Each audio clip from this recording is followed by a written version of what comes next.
So it has finally happened. The Jets have actually made the decision to trade for Davante Adams. It came out from Ian Rappaport in the past hour saying the Raiders are completing a trade of star wide receiver Davante Adams to the Jets. Sources say back with his good friend Aaron Rodgers as Las Vegas moves on. He also adds it's a conditional third rounder going to the Raiders that can become a second rounder based on performance. So this is something that it felt like was going to happen all along. Even in the offseason, there were discussions about whether or not the Raiders would actually trade Davante to the Jets, and now it has finally taken place. And you look at the game last night for the Jets, they were, now they're sitting at 2-4 after barely losing to the Buffalo Bills. And the play that the Jets lost the game on, where Aaron Rodgers throws the interception, targeting Mike Williams. Mike Williams fell down. Rodgers basically said after the game that Mike Williams wasn't exactly running where Aaron Rodgers thought he would, and it sounds like if they were on the same page, that could have been a completion. It was definitely underthrown, but they were not on the same page. Mike Williams falls down, and the Jets barely lose that game. And I think this is definitely an issue that can be solved with Davante coming into the New York Jets, because when you look at quarterback wide receiver duos, honestly, all time, there's not many that compare to the connection that Davante Adams and Aaron Rodgers have. And of course, they spent years and years in Green Bay, and they're just so locked in. They know what each other are thinking. They know what each other are planning to do in pretty much every situation. And so for a Jets team and a Jets offense that has dealt with a lot of miscommunication, it seems like it's taken a while for lots of these receivers to get on the same page with Aaron Rodgers. This immediately fixes that problem. And one of the biggest problems last night for the Jets was that they weren't able to convert in the red zone. They go 1 for 4 in the red zone. The Bills go 3 for 4. And the Jets did outgain the Bills in total yards, 393 to 359. They outgained the Bills in yards per play, 6.7 to 6.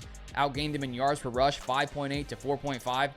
But their failure to convert in the red zone is really what stopped them from winning last night's game, and of course the interception to end the game. And I think adding Davante Adams, one of the best receivers all time, one of the greatest route runners all time, having him in the red zone is going to drastically change how productive I think the Jets are in that area. And when you imagine Garrett Wilson, who already had a massive day yesterday, having Davante Adams on the field the same time as Garrett Wilson is really going to open things up for this Jets offense. There's no doubt about that. And I think that if you're Woody Johnson, you made the decision last week to fire Robert Saleh. He decided to make some drastic changes, and I think that in this situation with Aaron Rodgers being as old as he is, being 40 years old, I think we're seeing Woody Johnson being very, very aggressive. And I mean, from the start, to trade for an aging quarterback is already a somewhat aggressive move. I think that it was a wise move to trade for Aaron Rodgers, considering the Jets for so long have had really good defenses, but have had really subpar quarterback play. And considering Aaron Rodgers isn't getting any younger, he probably has, 1 to 3 years potentially remaining, considering he's already 40 years old.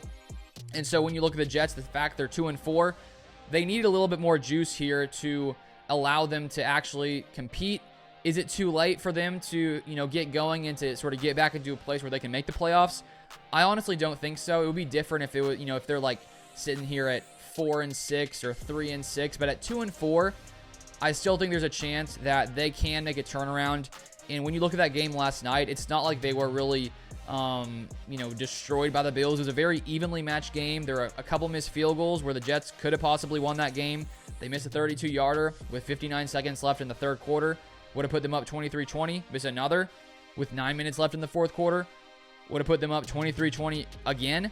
And so this is a very good Bills team, a very good Bills defense that the Jets were able to move the ball somewhat consistently. Sure, that Hail Mary helped, but it was a perfectly placed ball by Aaron Rodgers, who is one of the best when it comes to Hail Marys.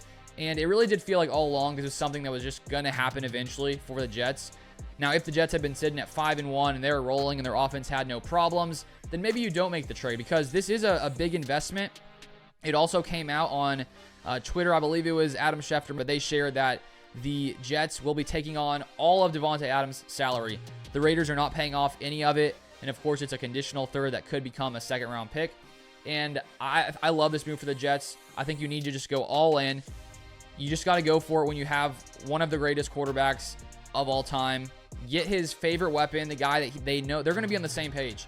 and I think we're going to see this Jets offense in big moments, big situations. I think we're going to see them produce at a much higher level. If you want more NFL content, feel free to subscribe down below. You can also follow me on Twitter at LukeBeller3, and I'll see you guys next time.